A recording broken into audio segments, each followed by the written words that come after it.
नमस्कार स्वामी भक्तांनो, सर्वांना शुभ सकाळ.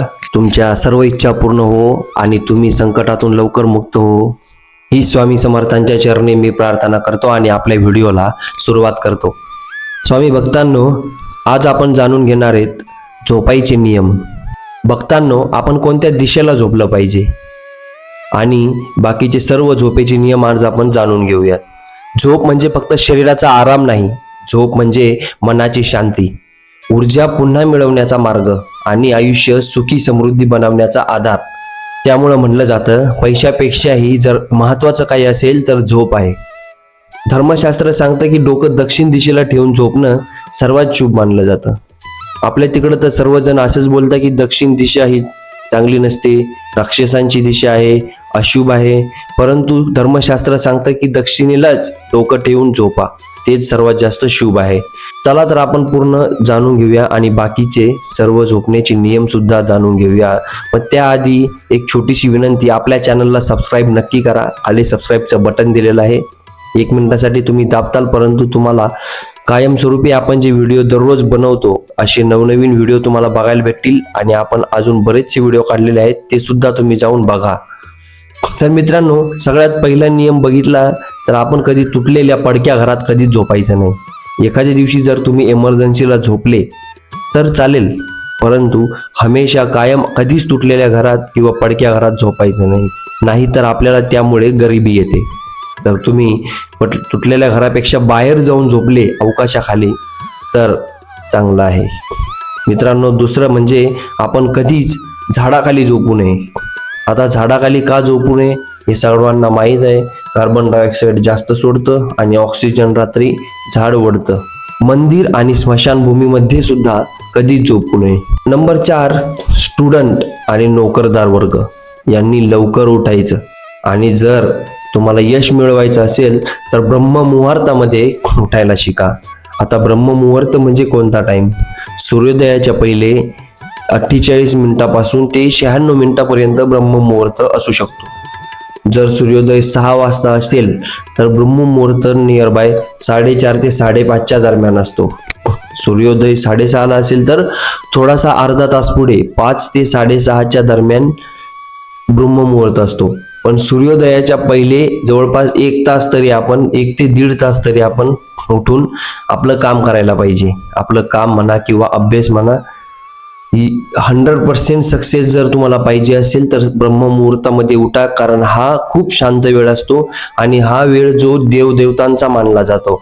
नंबर 6, मित्रांनो, थोडी तरी लाईट आपल्या घरात ठेवायचं. पूर्ण ब्लॅकआउट किंवा अंधार करून कधी झोपायचं नाही. नंबर 7, आपण ओले पाय करून कधी झोपायचं नाही. नॉर्मली आपण झोपायच्या पहिले वॉशरूमला जातो, टॉयलेटला जातो किंवा आपण कुठे बाहेरी पाण्यातून आलो तर कधी पाय कोरडे करायचे, पाय पुसणीला किंवा टॉवेलला पाय पुसूनच आपण अंथरुणावरती झोपायचं. उष्ट तोंडानं कधीच झोपायचं नाही. हमेशा रात्री 2 टाइम म्हणजे सकाळी संध्याकाळी, तर संध्याकाळी झोपायच्या पहिले ब्रश करायचा किंवा ब्रश जर नाही केला तर कमीत कमी पाण्याने गुळणा करायचा आणि तोंड आपलं फ्रेश ठेवायचं आणि मग झोपायचं. झोपताना काही खायचं सुद्धा नाही. आता आपण जाणून घेऊया कोणत्या दिशेला झोपल्यानं काय होतं. कोणत्या दिशेला झोपलेलं अशुभ असतं, कोणत्या दिशेने झोपणं म्हणजे शुभ असतं. भक्तांनो, पूर्व दिशा ही देवांची दिशा आहे. पूर्व दिशेला डोकं ठेवून झोपणं सुद्धा खूप पवित्र आहे. जर कोणाला अभ्यासात एकाग्रता पाहिजे, बुद्धी तल्लख पाहिजे, नवीन ज्ञान आत्मसात करायचं असेल तर पूर्व दिशेला झोपणं खूप उत्तम आहे. पूर्वेकडे सूर्य उगवतो आणि त्याचं तेज, त्याचं इलेक्ट्रोमॅग्नेटिक वेव्ह सुद्धा मनाला शुद्ध, शांत आणि तेजस्वी करतात. त्यामुळे धर्मशास्त्रात म्हणलं जातं की पूर्वेला झोपणं म्हणजे ज्ञानाच्या प्रकाशाकडे झोपणं. दुसऱ्या दिशेला जर बघितलं आपण तर पश्चिम दिशेकडे जर झोपलं तर ते इतकं शुभ नाही, परंतु अशुभही नाही. ही दिशा त्या लोकांसाठी योग्य मानली जाते जे अकस्मात बदलांनी ग्रासलेले आहेत. म्हणजे जसे त्यांच्या नोकरीत अस्थिरता आहे, घरात वारंवार वाद होतात किंवा हमेशा टेन्शन मध्ये असतात, तर पश्चिमेकडे झोपल्याने मनाला स्थिरता मिळते आणि आपले विचार खूप शांत होतात. पण दीर्घकाळ याच दिशेला झोपणं सुद्धा चांगलं नाही. यामुळे आपली निर्णय शक्ती कमी होते. निर्णय शक्ती म्हणजे the ability of taking decisions आणि आपलं मन थोडंसं जड बनतं. त्यामुळे पश्चिम दिशा एवढीही शुभ नाही. नंबर 3 वरती आहे आपली उत्तर दिशा. उत्तर दिशेकडे झोपायचंच नाही, बिलकुल नाही झोपायचं उत्तर दिशेकडं. उत्तर दिशेकडे डोकं कधीच करायचं नाही आपल्याला, कारण सायंटिफिकली उत्तरेकडे पृथ्वीचा चुंबकीय प्रवाह मेंदूकडे आकर्षित होतो. म्हणजे आपली पृथ्वीला एक मॅग्नेटिक फील्ड असते. आपली पृथ्वी सतत फिरत असते, स्वतःभोवती फिरते, सूर्याभोवती फिरते, हे सर्वांना माहीतच आहे. ती जी चुंबकीय शक्ती आहे, म्हणजे जी मॅग्नेटिक फील्ड आहे, ती आपल्या मेंदूच्या प्रवाहाकडे किंवा मेंदूकडे आकर्षित होते. म्हणून आपलं मन अस्थिर होतं, झोप जड होते, आपल्याला त्रासदायक स्वप्न पडतात, शरीरातली ऊर्जा उलट्या दिशेला जाऊ लागते. म्हणून धर्मशास्त्रात सांगितलेलं आहे की अशुभ दिशा म्हणजे उत्तर दिशा. नंतरची दिशा दक्षिण. सर्वांना आपल्याला लहानपणापासून माहिती आहे किंवा लहानपणापासून सांगितलेलं आहे दक्षिण दिशेला दरवाजाचं तोंड नाही पाहिजे. याच्यावरती पण आपण पुढे व्हिडिओ बनवणार आहोत. पण झोपायच्या बाबतीत काय आहे, दक्षिण दिशेकडं डोकं करून झोपायचं की नाही झोपायचं, तर सर्वात महत्वाची आहे आत्ताचा हा पॉइंट. आपले सगळे डाऊट किंवा आपले सगळे प्रॉब्लेम इथे सॉल्व्ह होतील. मित्रांनो, दक्षिण दिशेकडेच डोकं करून झोपायचं धर्मशास्त्रात सांगितलेलं आहे.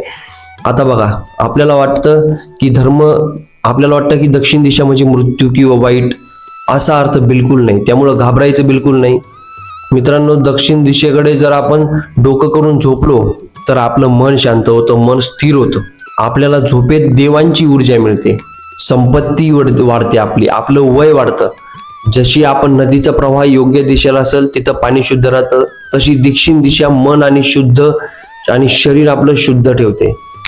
जर एखाद्याला आयुष्यात स्थिरता हवी असेल, नोकरी व्यवसाय सुरक्षित हवा असेल, मन शांत हवं असेल, घरात पैशांचा सतत प्रवाह हवा असेल, तर रात्री डोकं दक्षिण दिशेला ठेवून झोपणंही खूप फायदेशीर मानलं जातं. धर्मशास्त्रात सांगितलं आहे दक्षिण दिशेला झोपल्याने माणसाचं आयुष्य शक्ती स्थिर राहते, मूड संतुलित होतं आणि वैराग्य, एकाग्रता, विचारांची पवित्र वाढते. सरळ आपली संपत्ती आणि वय वाढतं. हे दक्षिण दिशेला झोपल्याने साध्य होतं. तर मित्रांनो, तुम्हाला आता मी सांगितलं आहे, परत एकदा सांगतो, पूर्व दिशेला झोपल्याने विद्या आणि आपलं शिक्षणाला खूप चांगलं आहे.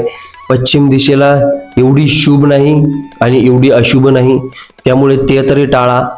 बाकी उत्तरेकडे बिलकुलच झोपायचं नाही आपल्याला. आणि दक्षिण दिशाकडे आपण झोपलो 100% दक्षिण दिशाकडे झोपू शकतो. तर मित्रांनो, लक्षात ठेवा, एकतर आपल्याला पूर्व दिशाकडे झोपायचंय, जेणेकरून जसा सूर्य उगतो तशीच आपली ती किरणांनी किंवा त्या सूर्याने आपली नवीन सुरुवात होते.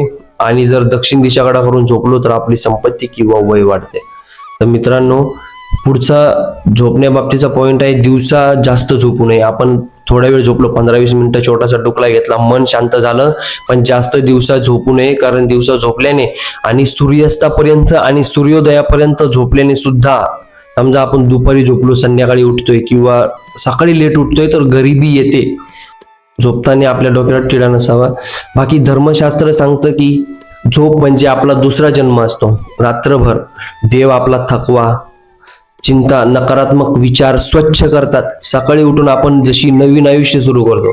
म्हणून झोपेची दिशा, झोपेचे नियम आणि झोपण्याची पवित्र भावना हे सर्व आयुष्य सुखी, स्थिर करण्यासाठी, समृद्धी करण्यासाठी खूप महत्वाचं आहे. मित्रांनो, झोपताना डोकं दक्षिणेला करा, मनात देवाचं नाव घ्या आणि देवाला सांगा, देवा ही रात्र तुमच्या हवाली. आणि सकाळी उठा, परत आपल्या कामाला नवीन सुरुवात करा. लवकर उठा, ब्रह्ममुहूर्तात उठा. झोपताना श्री स्वामी समर्थांचा एक छोटासा जप करून जरी झोपले तरी पण तुमचं आयुष्य सुखी समृद्धी होऊन जाईल. तर मित्रांनो, आजच्या व्हिडिओला आपण इथं पूर्णविराम देऊ. आणि असेच नवनवीन व्हिडिओ जाणून घेण्यासाठी, नवनवीन टॉपिक किंवा नवनवीन प्रॉब्लेम चे सोल्युशन जाणून घेण्यासाठी आपल्या चॅनलला जा, सबस्क्राईब करा आणि आपल्या व्हिडिओच्या लिस्टमध्ये बघा. बरेचसे असे व्हिडिओ आहेत आणि बरेचसे व्हिडिओ मी तुमच्यासाठी घेऊन येणार आहे. श्री स्वामी समर्थ महाराज की जय. रक्तांगम रक्तवर्णम पद्मनेत्रम स्वास्योदनम कंठाटोपीच मला दंड कमंडलीधरू कटियांक रक्षक त्रैगुण्यरहित त्रैलोक्य पालक विश्वनायक भक्तवत्सल कलियुगे श्री स्वामी समर्थ अवतार धारक पाहि माम. श्री स्वामी समर्थ. भिऊ नको, मी तुझ्या पाठीशी आहे.